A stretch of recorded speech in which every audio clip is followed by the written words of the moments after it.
Welcome back to Building SY Mistress, everybody.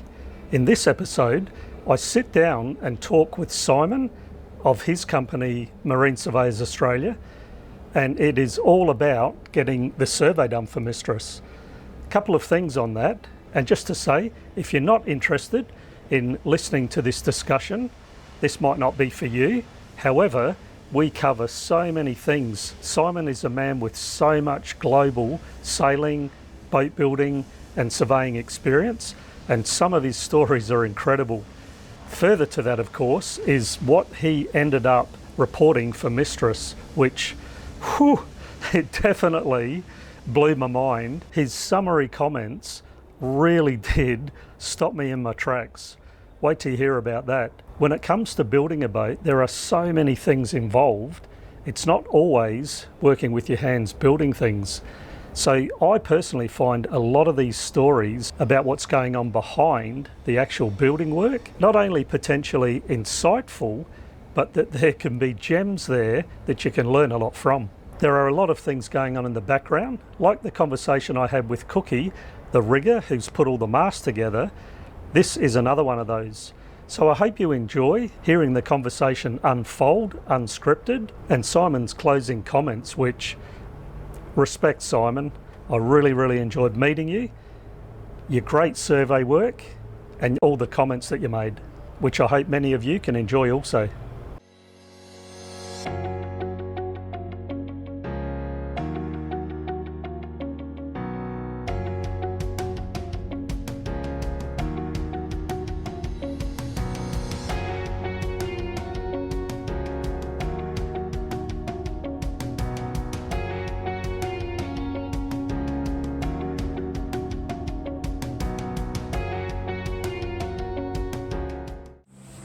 Yep. Simon, great to meet you. Likewise. So much. Yeah. I'm very thankful that you came. Yeah. This man here is the surveyor doing a full survey on the boat and evaluation too, which is great. But we're just going to go through a lot of things. We've already been all over the boat, talked a lot, probably more than usual, and it's down to me. Sorry about that. No. But yeah, Boaties. We talk. Simon is a highly experienced yachtsman, boat builder, shipwright, surveyor as well, and I'm sure other things. Yeah. But sailed around the world. 18 boats? Yeah, about 18 boats over the years. And how many did you build? 3. 3, yeah. My own designs, yeah. Built by yourself too? Yeah, my own design, yeah, I build them. Yeah. I'm a professional boat builder. I've built hundreds of boats for other people. Oh, right. My own boats, yes. 3. Right. So boat designer and boat builder as well. Yeah, incredible.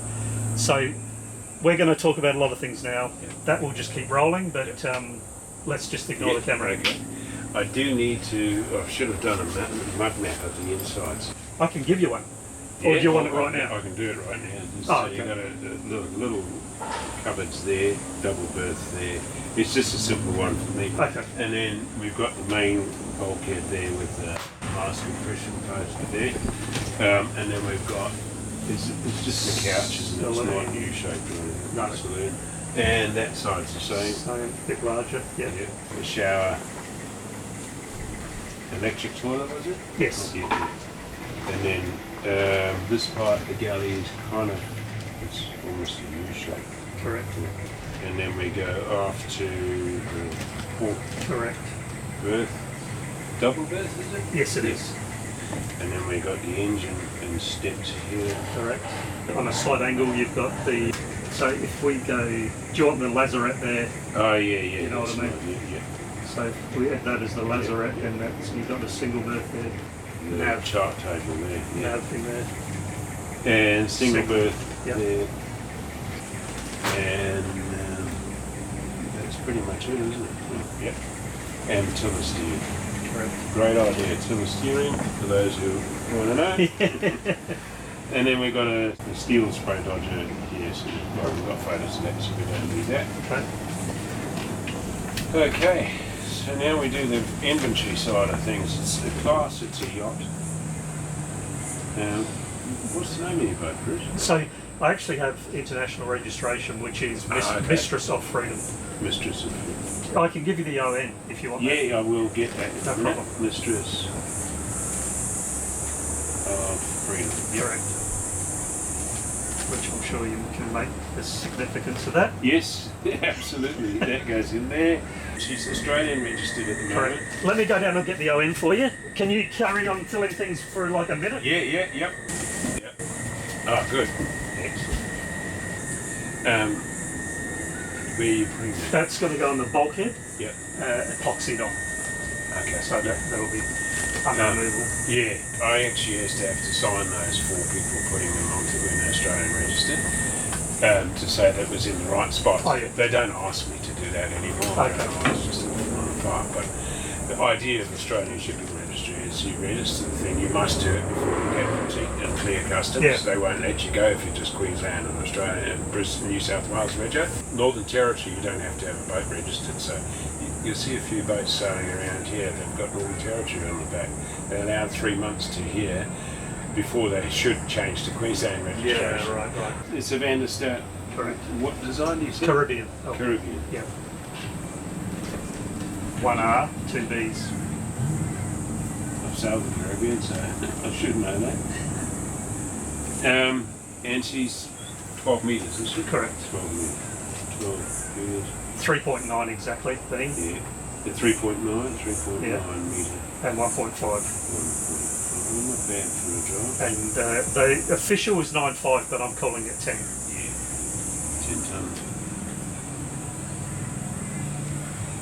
The hull is, how thick is the steel? 4. 4.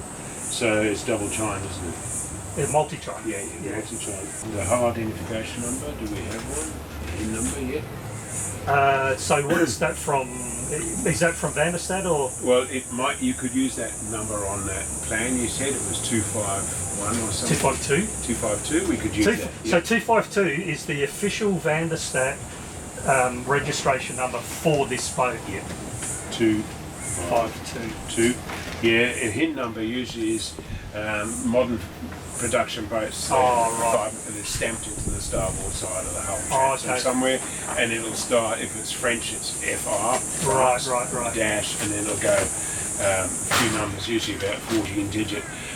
And the last number, the last couple of, there's 3 numbers. The last one is actually an alphabetical letter. Okay. Meaning the month of the year that it was built. Oh, and the last number is the year it was built. So right, it might J22, for example. Yes, exactly. Right, so it was built in 22, J being whatever month it comes. It gets a little bit confusing because the world goes, our year starts January, so A, February B. America has to do everything around the wrong way. Yeah. Their year starts financial year June, so it's July. Right.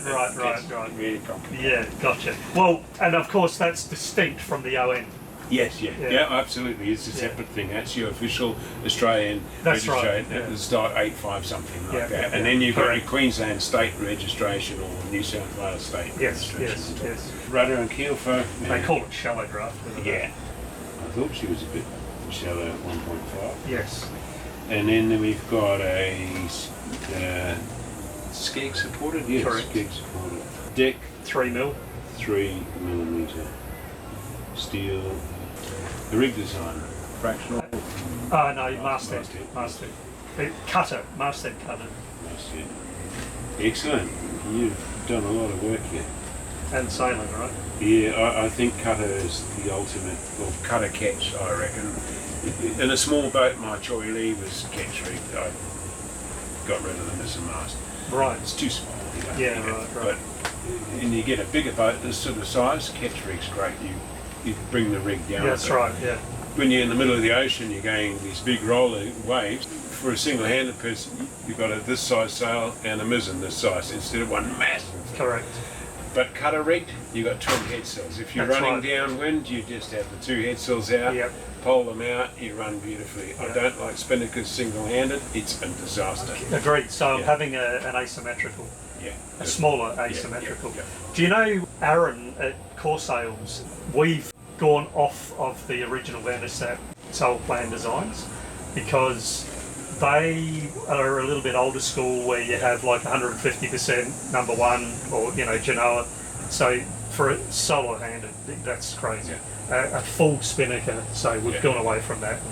Just done some slightly different changes. The other thing I've got, by the way, which I think you'll appreciate, just November, I went down and saw Cookie, the rigger, which will come to, I guess, S&H does, and that was because I wanted to add, which I always knew I did want to add, a separate trysail track. So that's now been added. So I've actually got a standalone track for the trysail. Oh, good. Your sails, Dacron? Yes. Yeah, as a cruising guy, 8 ounce triple stitch. Yeah. If you go in Cape Horn, you want that. Yeah. And you got a furler? You put in a furler? No, hanged on. Just hanged on. Right. Okay, So that's going to be. Let's see what happens. But Yeah. I've spoken to the rigger about.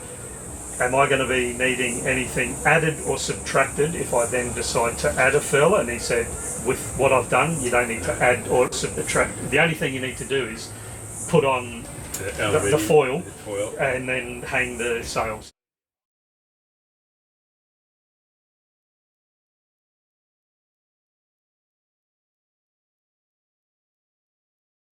Wait up, let me just, who we're talking about is Robert Knox Johnson. Sir Robert Knox Johnson. Sir Robert Knox Johnson. Simon has met and worked with. Yeah, so I was managing yacht charters in Greece for 3 years. We had to do stands at the London boat show, Earl's Court, and in the stand next to us was Sir Robert Knox Johnson. Hell of a nice guy. He did an amazing thing even when he won the bloody race. Right. He donated the money to the wife exactly. of Donald Crowhurst, Correct. who suicided off. Correct. Which was, I think, £5,000 would buy a nice house then. Yes. He gave it to her because of what he'd done. And then wasn't it also the Globe also matched it? Yeah. They also added 5,000 for his wife. Yeah. And it was Sir Robert Knox Johnson in Suhaili who started the idea and put it out there. I'm going to be the first to sail non-stop, single-handed, unassisted around the world. It got out. All of a sudden, Daily Mirror decided we'll make a race. Hop on and see who's the first, which really made it a bit hard for him because he'd just taken Suhaili from India through the Suez and back to get ready for the race, and all of a sudden boats all over the world wanting to do this. And once they announced that, in actual fact, he was gonna sell Suhaili, and he was trying to get a better boat made because he thought, I need a better boat to do it. Yeah, but it was a slow boat. She was a 32-foot double-ender. And turtles can win races, hey? Absolutely. And he played the game perfectly. He looked after his boat. His boat looked after him to the end. Also, what was his name? Bernard Matisia. An amazing man. He was ahead. He got around and he thought... he would have won. Yeah, if I keep going up the Atlantic and I win, he's going to change my life. And I love it out here with the dolphins and the whales, and this is what I want. So he turned the boat and kept going around Cape Town and into Tahiti. Exactly. Across the Pacific. As he said, obviously I can't understand it exactly in the way it was for him, but I feel like at the least I can understand, which is why I've persevered with this for so long. He did that, like in other words, he turned around in the South Atlantic and kept going to save his soul. That was his famous. That's right. And I, like I say, I can't ever understand exactly what he meant, but I feel like at least I can understand a bit. Saving your soul, then. Do you understand? Yeah, absolutely. I used to go, I haven't the last couple of years, but my brother and my youngest son lives in Hobart. So every second year is the Hobart Wooden Boat Festival. And he's one of the biggest, it is the biggest in the Southern Hemisphere. Boats from all over the world come to it. There I met the two Canadian or American couple. Oh, Lynn and Larry. Party. Lynn and Larry. And they had the first little 24-footer they went round a couple of times. Which he built. Yeah, and then they built the bigger one. 28, and they still... big boat. Both times, I think about 8 or 9 times around the world now, both boats never had a motor in it. Exactly. They were absolute freedom. They sailed everywhere. You know what's interesting? An interesting bit of trivia. I remember reading the story that they recounted in one of their books. One of the biggest blows they ever experienced was just up the coast here. Oh, right. Coming south. They were heading south. It was off Fraser Island, basically. They said that they experienced one of the heaviest blows they've ever had. Wow. That's amazing, isn't it? You wouldn't have thought that with all their times in the waters around the world. New Zealand when I built the steel yacht that I sailed out of Australia, arrived in Australia back in '82. Hank Oosterbroek, a Dutchman, was building steel yachts. Just to make that point salient, one of the boats Simon built when he was, what age were you when you built? I was 24, 25. And then sailed? New Zealand to Fiji, Newcastle and Australia. And when I arrived in Australia, they said, well, you came in that, welcome to Australia. And I became an Australian citizen. And I'm at Orams Marine on my steel boat, and next to me, Eric and Susan Hiscock, famous people. Right. They were just sold Wanderer 4, a steel boat, and they were, Orams Marine were building Wanderer 5, a 38-foot wooden boat. Yeah. We became friends. I didn't know what to do. So I mentioned it to Eric, and he said, Simon, do you have a British passport? And well, when I left South Africa, I was too old to be put on my mother's passport. So I got grand entry on a British passport. I happen to have a British passport. Right. So Eric said, give me a couple of weeks and we can sort this problem out for you. But they had a property on the Isle of Man. He said, I've got an address over there. So he applied for Small Ships Registry under his address. Isle of Wight, I think it was, sorry, not Isle of Man, Isle of Wight. And Cows. And so 2 weeks later, arrives in the mail and he comes over, he said, come over for dinner. So I went over for dinner on Wanderer 4. And he said, I'll help you fill all this out. A hell of a nice guy. And we filled all the forms out and sent them back. And it got accepted. I got my SSO number, put it on the boat from Orams. Ray Roberts and his man came down and they said, you're still not going to be able to leave. I said, no, you can't touch me. I'm now a British registered vessel. And they go, how the hell did you do that? I said, well, I made friends with next door, Eric and Susan. The grandparents of around the world. The famous man. Yeah. So I cleared customs and went. I was just lucky every time I had the right person next to me who made it easy for me. And some famous ones. Yeah. I then built a 42-foot cat. I stole James Warham's lines, and when I was in Europe in 2007, we were in England and we drove all the way down Cornwall and went and visited James Warham. Oh. James Warham himself. Yeah, right. And with his Dutch wife. Well, both. Not wife. He was married to... He still had Ruth Warham. Right. And then Haneke, who was the one who did all the drawings for the books. Yes. Ran around naked everywhere. Great. But, so we went to this little cottage in Cornwall, and it was like a one-bedroom cottage, and because James Warham is all about simplicity, you sat on cushions on the floor, invited us in for a cup of tea, and we got jam jars to drink the tea out of.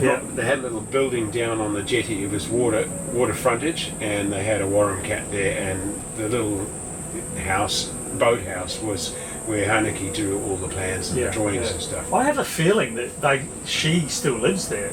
Because he's passed away. He has. Ruth passed first, and then James just 2 years ago, and then Haneke still lives. Yeah. You meet amazing people by doing amazing things out of the ordinary stream of life. You know? And I can say exactly to that point that, half of my life has been, with the exception of the family and work responsibilities, it's just been that this boat. But what I'm looking forward to is a life, which I used to have, whereby you're actually on a boat sailing. What we're doing right now is exactly what I love to do, which is where you meet people who've done interesting things, and that's where the stories come out. Live life. And what we're doing right now, literally to me, the only thing that gets better than this in life is when you have food and some beverages to share the stories. Yeah. That's what I want to spend my future doing, sitting in this boat or other people's boats. You arrive somewhere and you meet somebody, someone sings out, and you're in their cockpit or down below sharing food and listening to the stories. Yeah, a life lived instead of a life just existed. Right. Yeah.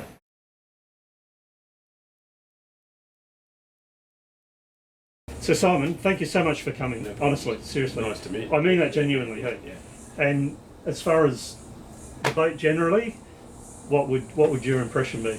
As a professional shipwright and marine surveyor myself, you've done an amazing job. It's taken you a while, you've struggled, you've pushed hard through it all, but you've built an incredibly strong steel boat with an incredibly beautiful wooden finish on the inside. Everything is perfect.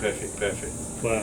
And I hope that when you get to sea, everything runs perfect for you. Yeah, thank you, thank you. And you're definitely going to be invited aboard, hey? Yeah, hopefully, mate. For some sundowners. Yeah, and I wish you fair weather and foul hangovers. Go and enjoy it, mate. I said this before, but yeah. your words carry a lot of weight, hey? No, I really do respect it. And honestly, you've done a bloody amazing job. It's like I say, there's steel boat builders. The steel part is beautiful, but the rest of it's kind of general, fit out and stuff. Or there's wooden boat builders, fiberglass boat builders. The fiberglass or woodwork is immaculate, but the steel's a bit general. Right. In your case, everything's absolutely done to the T. It's perfect. The woodwork, the steel, everything. Yeah. You just walk really into the boat, and you've been doing it all my life. You walk onto a boat and you think, oh God, this is a pile of crap. How am I going to do this? Right. Or you walk onto a boat and you think, it's good, it's solid, it's seaworthy. Or you walk onto a boat and you go, man, you could eat your breakfast off at the engine room floor. It's immaculate, and you've put all the detail into it, Bruce. No, I'm serious. That bowls me over. Yeah. No, you've done well. Done really well. That really does. Thank I you. better go home and write your survey. Thank you, sir. Yeah, no, I mean that problem. sincerely. Yeah. And what a pleasure to meet you too. Yeah, likewise, mate. Beyond all the work side, you have so many incredible stories. I'd love to hear more.